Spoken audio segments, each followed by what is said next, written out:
Hello and welcome to the Times of India. You're watching Global Pulse with me, Neha Khanna. Our big focus on the show tonight. Last week saw a significant breakthrough in the trade negotiations between India and the United States, with President Donald Trump announcing on social media that the two countries had at long last reached a trade deal.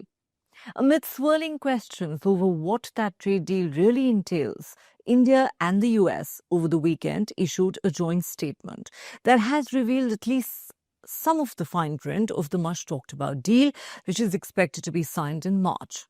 Therefore, let's take a closer look at what we know so far from the joint statement and the various utterances by leaders on both sides and unpack the India-US trade deal.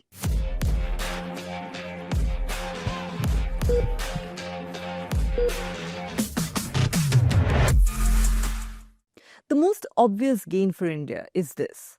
The US tariffs on Indian exports will now drop from a steep 50% that was imposed by Trump last year to 18%.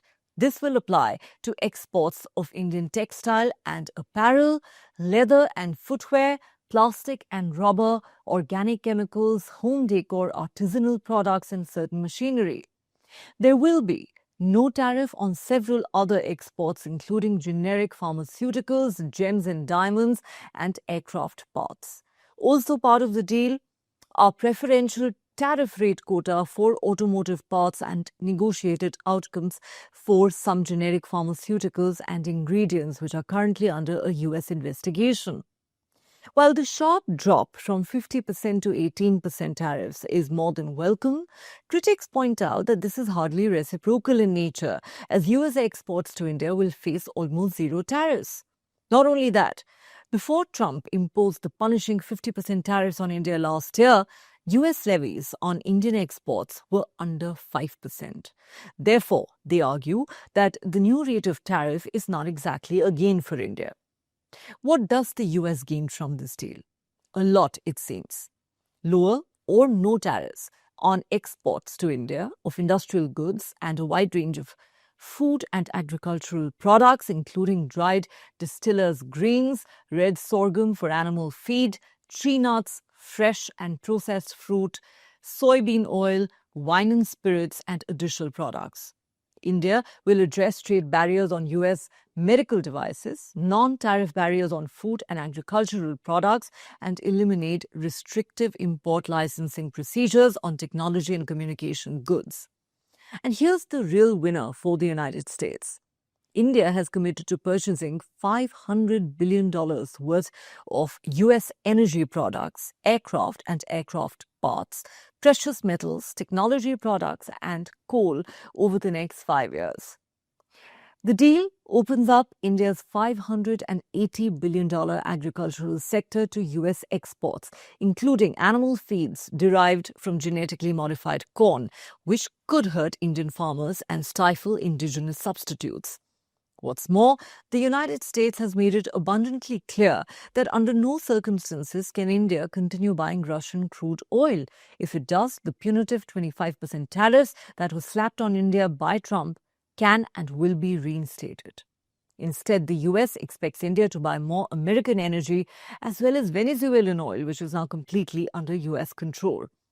Significantly, while rivals Thailand, Malaysia, Indonesia and Vietnam seem to have secured settled agreements with the US, according to the joint statement on the Indo-US trade deal, what we have so far is the framework for what is being described as an interim pact. In a separate order, US President Donald Trump announced a committee led by Commerce Secretary Howard Lutnick to monitor whether India directly or indirectly imports Russian oil. Based on the US panel's advice, the US, as we mentioned, could restore the 25% punitive duty on India if purchases of Russian oil were to resume. How does this compare to the trade deals that the US has struck with other countries? Here's an example, as pointed out by an expert.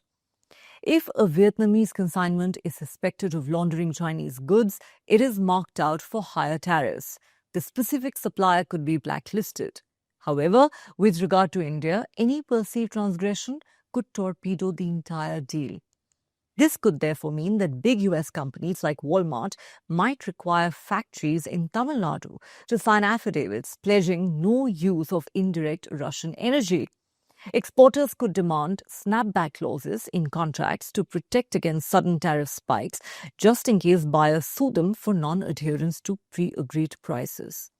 Critics say this amounts to India surrendering its strategic autonomy and energy sovereignty to the United States, as it is the US that may now decide almost entirely where India can and cannot buy its oil from. This would be contrary to the position that India had maintained thus far since the beginning of the Russia-Ukraine war, whereby it had stated that it would exercise its sovereign right to buy Russian crude oil at discounted rates, as its top priority was to meet the country's energy security needs, regardless of Western sanctions on Russia. Additionally, the government of India could pay a political price for this deal. Why? Because India has agreed to open crucial parts of its $580 billion agricultural sector. The US has gained export access for animal feeds derived from genetically modified corn. Remember, Indian farmers are not allowed to grow transgenic food because of environmental and biosafety concerns, with the exception of genetically modified soy oil.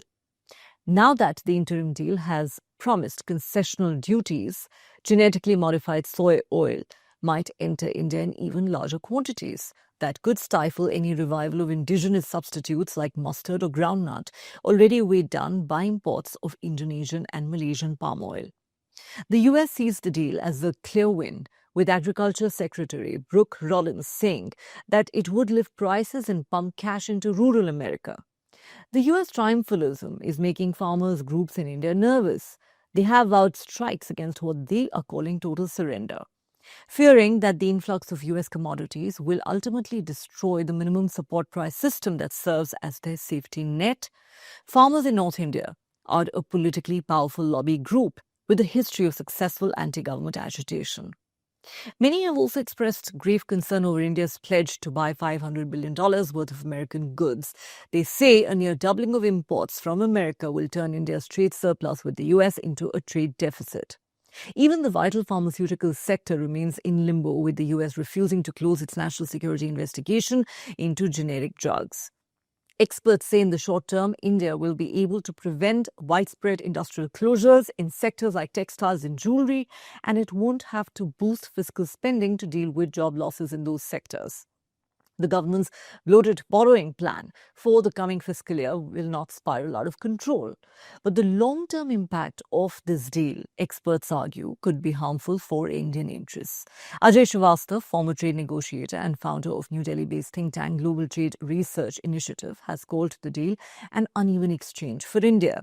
He argues, while the US has eased tariffs, it has secured far-reaching commitments from India on agriculture, regulation, digital policy, security alignment, and large-scale purchasing. Concessions that go well beyond trade. Significantly, in a major shift in position, Commerce Minister Piyush Goyal, when asked about higher US imports, has argued for competitiveness of local industry over protectionism.